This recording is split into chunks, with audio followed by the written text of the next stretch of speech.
People are more wholesome, are they not, out in the countryside? Go forth. Well, man in his rebellion and the urging of Satan behind the scene is, no, we don't want to go forth like he said. We want to do our thing. We want to have our place. We all speak one language. We're all going to build a city. It's going to reach to heavens. We're going to be in control of our destiny, quite apart from God. The place was called Babel. Now listen to this. Dr. Merrill F. Unger, if any of you heard of him, Unger's Bible Dictionary, you might have one or heard of somebody who does. In that well-known dictionary, identifies the basic motivation underlying their project to build that tower. He says this: God-defying disobedience and pride. That's what he said. That's the basic motivation. Another individual by the name of H. Edward Rowe said it this way. He said, we must not miss the central warning that resounds through the corridors of the long centuries to our time. The tower builders structured a mighty global organization, independent of God. They dedicated to the establishment of a human unity, which would secure them against the prospect of being scattered apart throughout the world. You want one word? Rebellion. God said this, they said no. God said this, they said no. God said, you don't want to do that? Then different languages couldn't communicate. They had to separate just for survival. So God had his way for a while. But here is the thing. There was a character that founded this whole thing. His name was Nimrod. I said of you already that he was maybe considered by some an antichrist.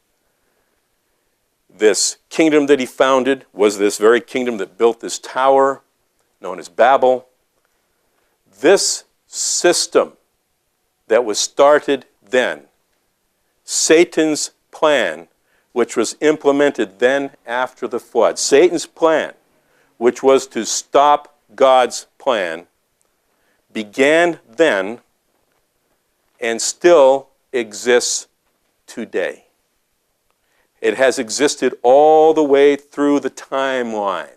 Remember, this was about 2400 BC, right after the flood, and it's continued and continued and continued. The concept is this: no to God, yes to man and his highest, urged on behind the scene by Satan in defiance of what God wants, what God says.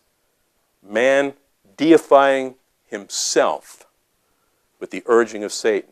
And he has created a system of religion, a system of political thought. Do you know to this day, if we take all false religion, the cults, all that's false in Christianity, Islam, Buddhism, all the false religions of the world, do you know that we can trace them all the way back to that tower, that city of Babel, that leader under Nimrod? It can all be traced back there. That was the fountainhead of all false religion throughout history and will continue. Isn't that incredible?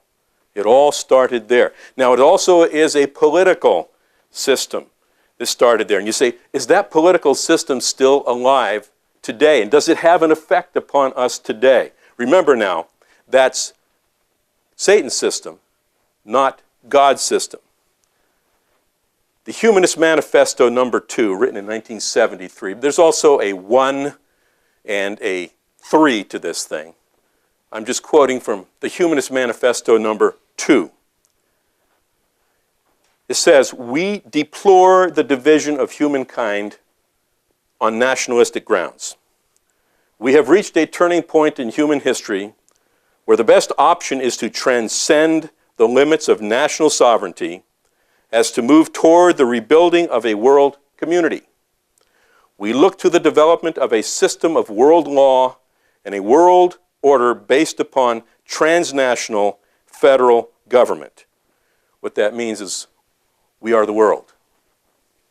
No national borders. No independent sovereign states. Elsewhere in the same document, what more daring a goal for humankind than for each person to become an ideal as well as in practice a citizen of a world community? Furthermore, the document adds this: no deity will save us, we must save ourselves. Now, folks, we're living in a world today where Babel began and has continued on and puts out this kind of drivel. However, we call it drivel, but every one of our lives is being affected by this mentality. We're going to be seeing as we proceed that there is organization after organization, some with recognizable titles, some that don't. There are government groups, there are private groups. There are bankers. There are all kinds of people that are subscribing to the basic tenets of this philosophy. One worldism. Now, where did this start? Back in Babel. Who is the author of this? It is Satan, because what we have is God's plan versus Satan's plan. And it's been going on for a long, long time. It will reach a culmination. You need to have that in your mind, that what was began then continues in every direction you can imagine today. Satan is busy. Satan is really, really busy with this plan. Well, we were on the timeline back about 2400 BC. The descendants came out of there and they went through the Babel thing and they scattered over the earth and all that. It wasn't that many years later, you might be surprised, about 2000 BC, that'd be what, 400 years later, along came an individual by the name of, we know him now today, as Abraham. He was born in that same general region where the ark came to rest. At least that is what we think. Abraham is a very, very interesting character because, you know, this plan that God has?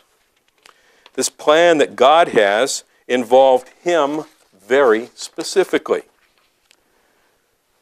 It says, now the Lord had said unto Abram, that was his original name, get thee out of thy country, this is Genesis chapter 12, and from thy kindred and from thy father's house unto a land that I will show thee. And I will make of thee a great nation. And I will bless thee and make thy name great, and thou shalt be a blessing. And I will bless them that bless thee, and curse them that curse thee, and in thee shall all families of the earth be blessed. You remember that plan that God had established in Genesis? Someone's going to come forth who's going to crush the head of Satan. Now we see it focused in an individual by the name of Abraham. He is a descendant of Noah, as we all are. The line really didn't get broken, as Satan tried to do. The world is multiplying again, and God speaks to this man, and he basically tells him, you're the man through whom the curse is going to be broken. At least through your family lineage, someone's going to come who's going to break the curse and destroy the plan of Satan, just as promised in the past. So Abraham became a central figure in God's purpose and plan. Now tell me something, if he's a central figure in God's plan, would somebody want to destroy him? Sure would, wouldn't they?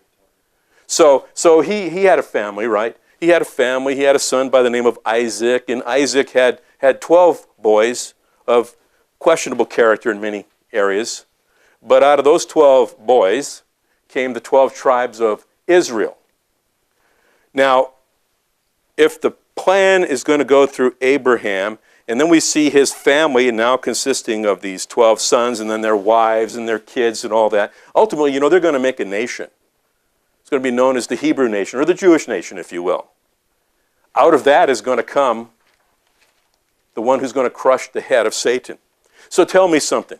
Would Satan want to destroy them?